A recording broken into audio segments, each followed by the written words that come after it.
So warm greetings at the beginning of our week, and I'm happy to be here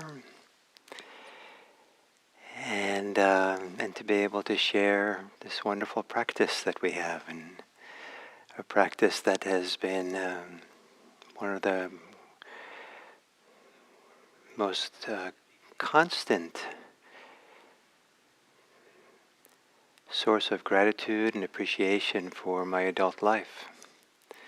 It's the regularity of meditating for all these years. It's a through line, it's a thread that runs through the life and forms a life, and it's a reference point for my lived life that has been invaluable. So thank you for this opportunity to be here with you all. And so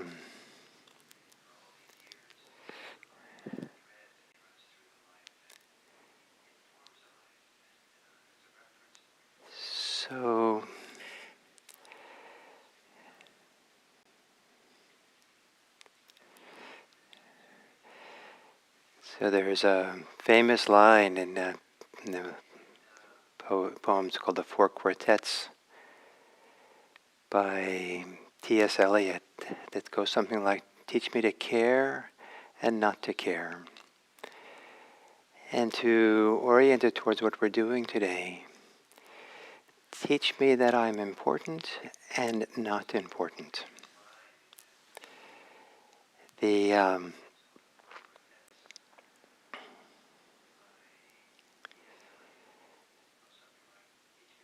So by not important is not that we're unimportant, but rather we often see ourselves as important in the wrong ways. We see ourselves as important enough to be attached to our ideas of who we are, attached to ourselves, clinging to life.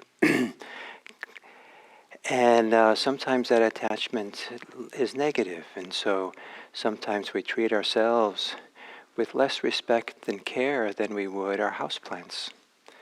There's a lot of struggles that people have with their identity, with who they are, and criticizing themselves, feeling inadequate in some way. And one of the symptoms of that is not seeing ourselves as important, as valuable. And on the other hand, people will have too much conceit and too filled with their self-importance. So it's the importance that we assign ourselves, negative importance, positive importance, the way that we're important enough to judge and hold on to ideas, that I mean by teach us to be not important. And then to teach us that we're important, to know we're important, is to know that independent of our attachments, that we can see the world without attachments. We can see the world with kindness. Independent of our clingings and our fears, we can think of the world in generous thoughts. We can think of the world with respect, others with respect. We can have a heart that feels deeply and caringly for the others and ourselves. And when we see ourselves as important enough that who we are, how we act, how we live in the world, can bring into the world the absence of attachment, the absence of hate and greed, that we can bring kindness and goodness, then we can also begin seeing that we are important, that each individual is phenomenally important. And Buddha's premise is that we are important enough that we can dedicate ourselves to a path of practice. It's invaluable to engage in a practice like it's invaluable to give it one's lifetime to doing it because we're important. And we're important enough to learn to let go of what diminishes our humanity, our value, and all that, which sometimes has to do with our attachments to self, our conceit around self, positive or negative conceit. So to meditate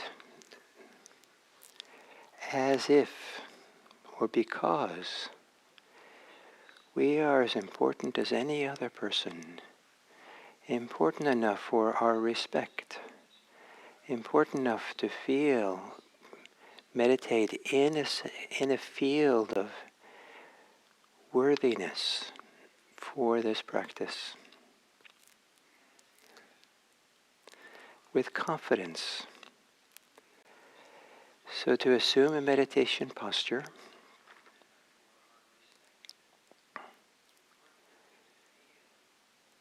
and classically a meditation is meant to be done in a posture of dignity. And there are 4 dignified postures, they say: lying down, sitting, standing, and walking. Whichever one of those 4 postures you think will work best for you for this next, now 25 minutes, please assume a dignified posture that you feel allows your body, your innermost life, to reveal itself to you in its dignity, in its worthiness, as if your life, your inner life is important.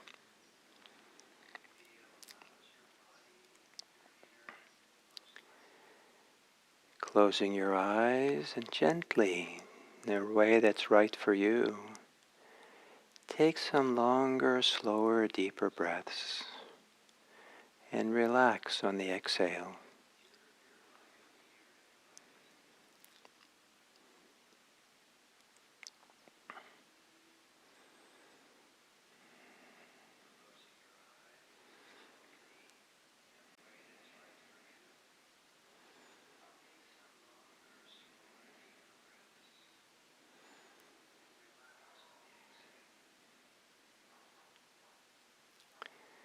Maybe on a deeper inhale, to have it be a filling of yourself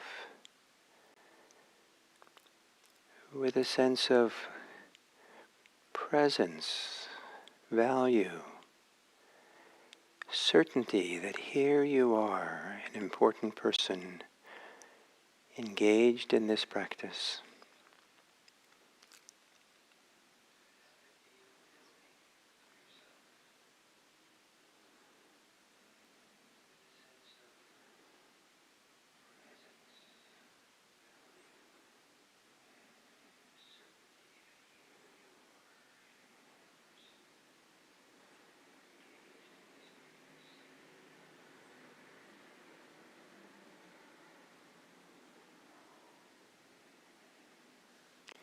And letting your breathing return to normal.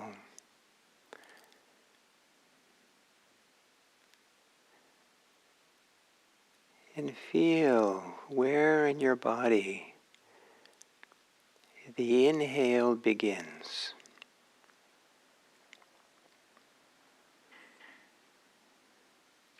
Maybe even a particular spot where the first little inkling of sensation appears for an instant and then expands and spreads as you breathe in.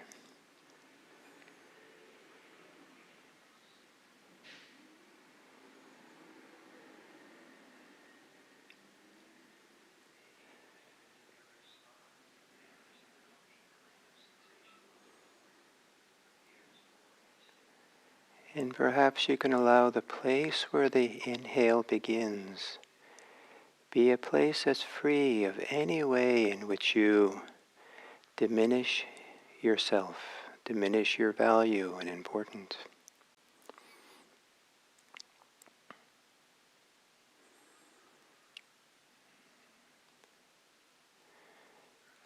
And maybe instead be the opposite. A location with which you can view yourself as least as important as any other person on this planet. You yourself are a valuable person, a human being.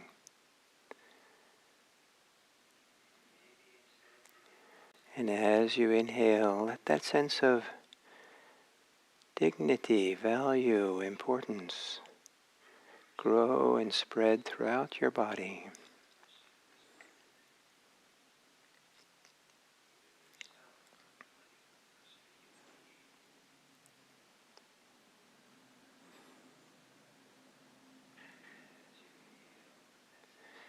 And then as you exhale, let yourself relax into a sense of embodied value and respect, so that your thinking becomes quieter. Any self-criticisms or self-doubts, quiet on the exhale.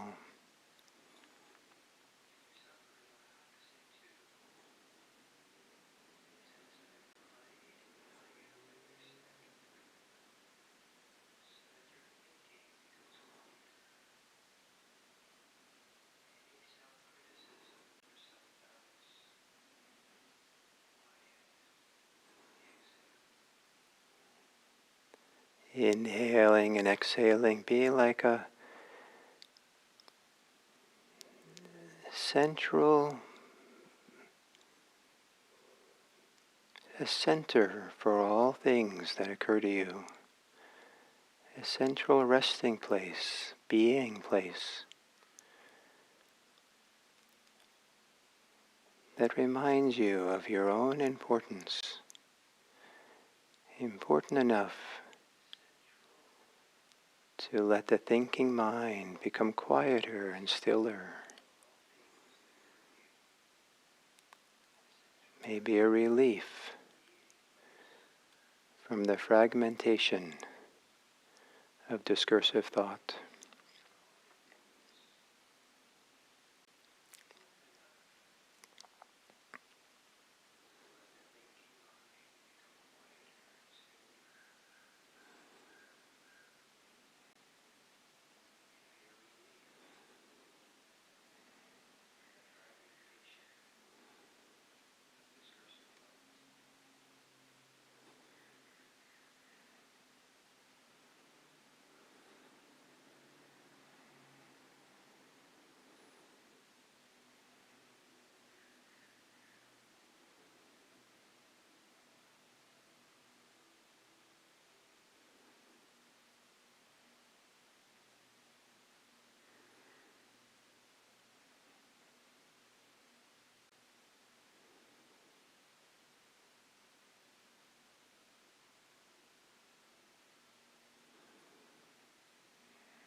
to be present here in this body with every breath,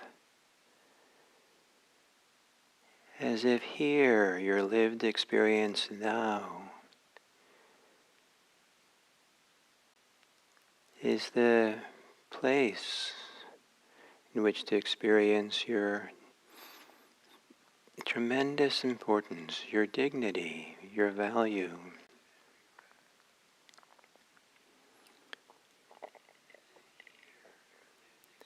And that mindfulness is a way of making room for each thing that occurs within you as an expression of your value.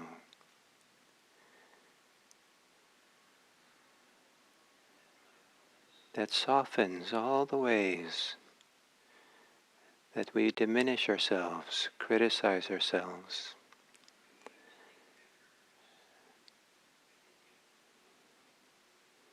Not opposed to those tendencies,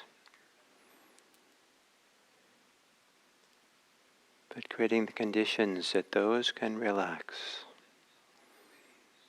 Relax into our fundamental importance.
And then as we come to the end of this sitting, to consider how when we're present with others, with a simple, unattached sense of personal dignity, value, where we don't diminish ourselves with shyness, with feeling unworthy, don't diminish ourselves by not wanting to be trouble for other people, where we show up with a non-assertive clarity of attention. Then when we engage with others, we can meet them more fully, and our kindness can be transmitted more clearly. Our friendliness has more clarity. Our generosity, more impact.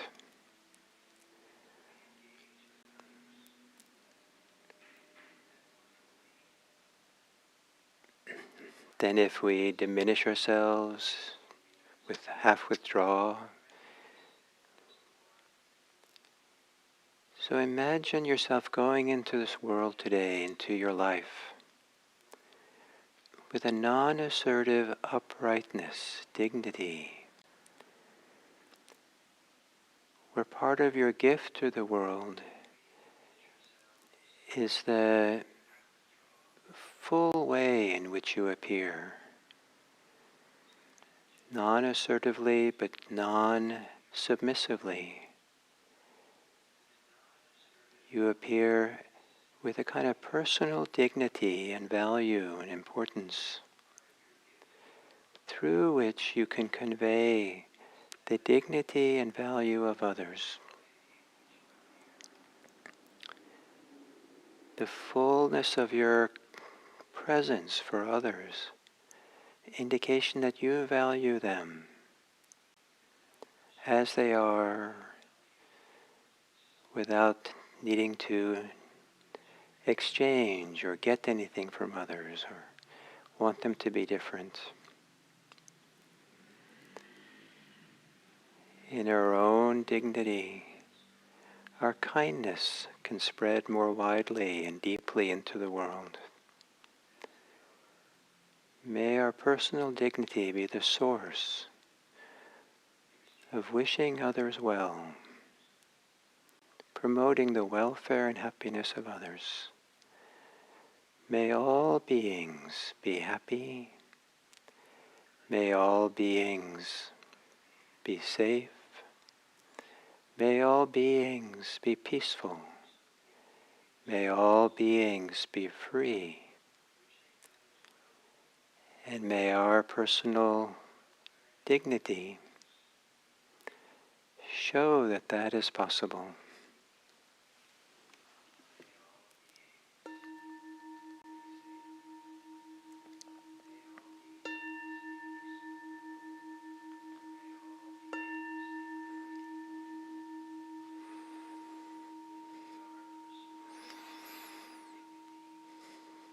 Thank you.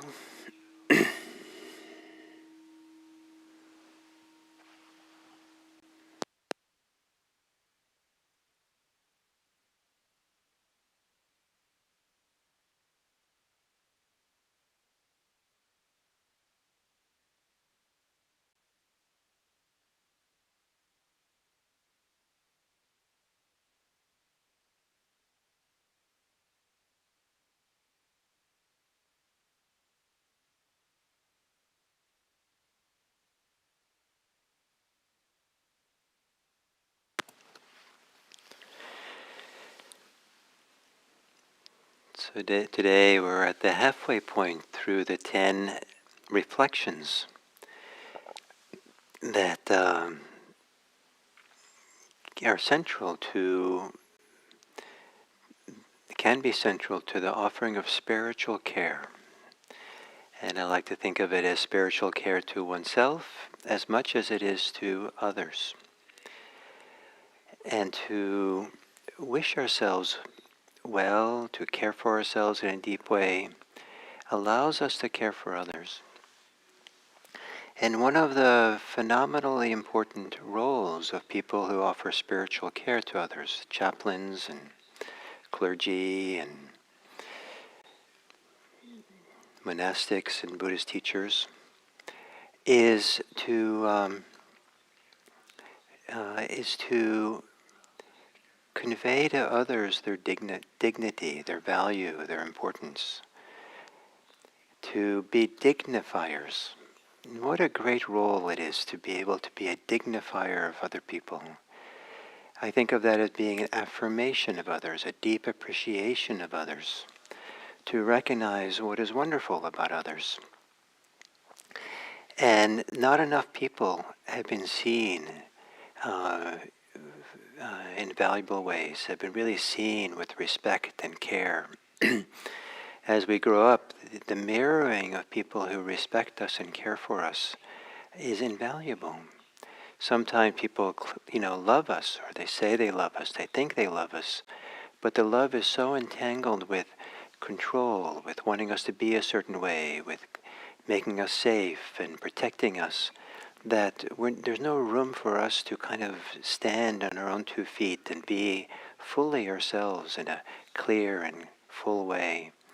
The excessive parenting sometimes gets in the way of having room for us to be recognized and seen as autonomous, as having agency. And so to dignify others, but we can do that better if we know that we have a sense of our own dignity. And so dignity is the 6th of the 10 reflections. And maybe you prefer a different word for than dignity.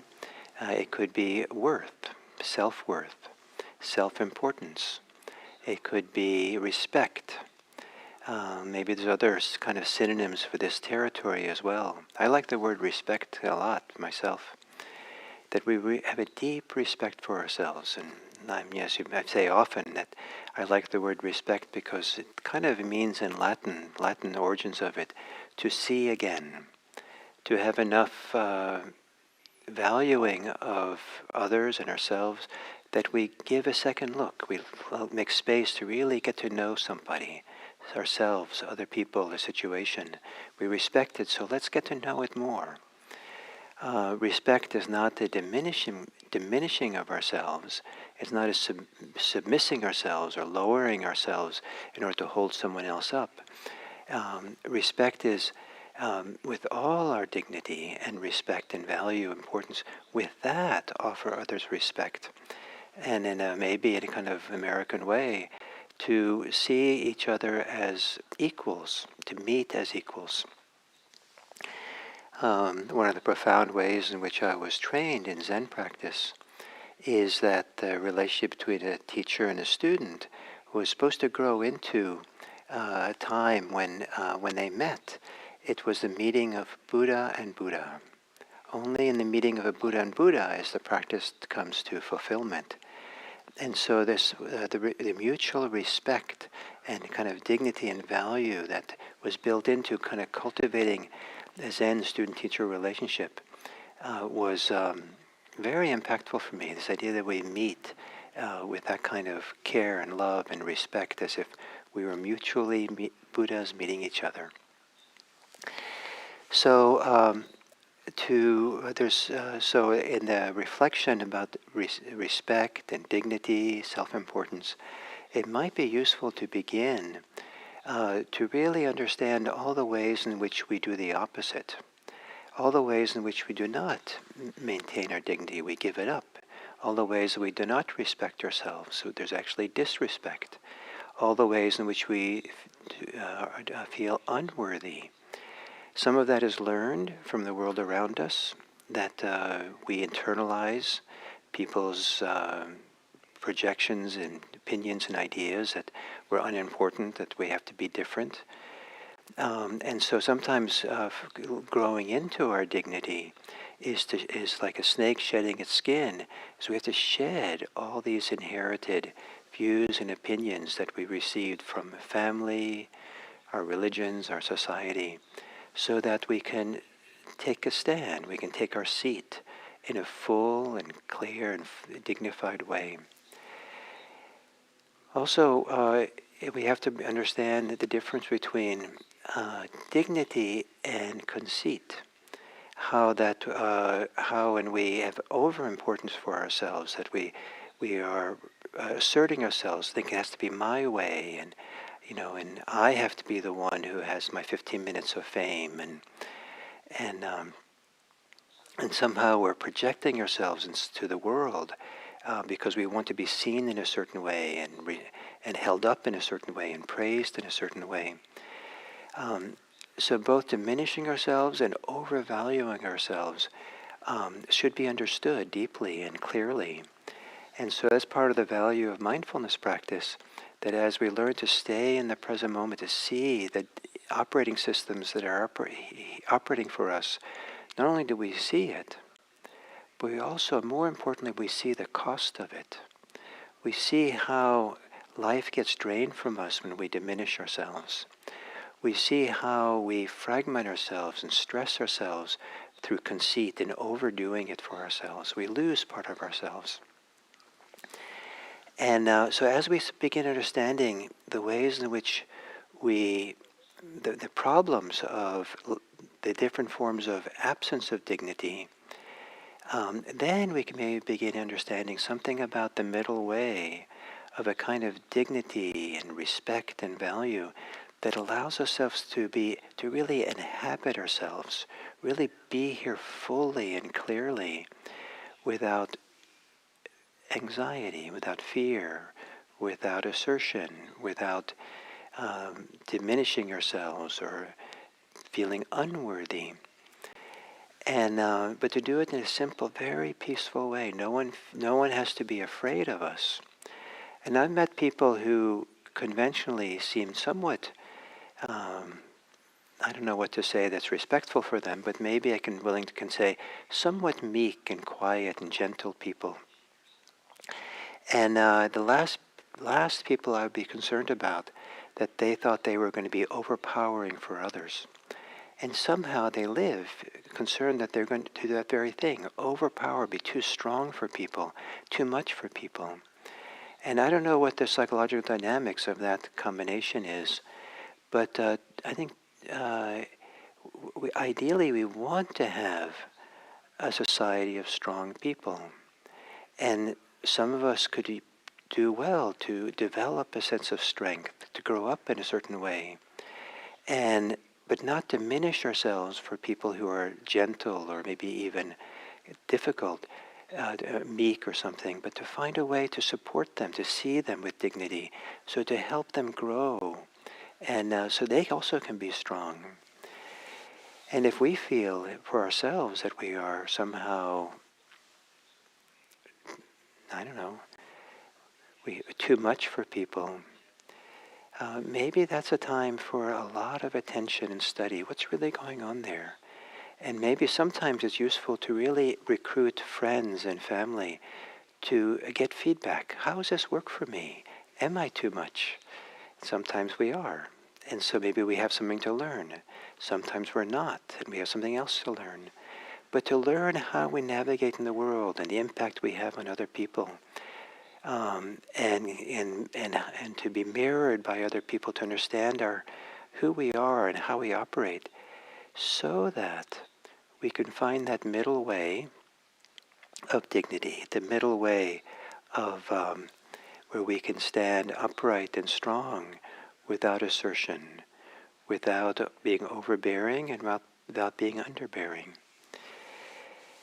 So the idea of dignity follows, in a sense, grows out of these earlier reflections. That when we have a sense, when we have a sense of meaning and purpose, when we have agency and we can act on it, when we have a sense of autonomy, and a strong sense of identity, we know who we are.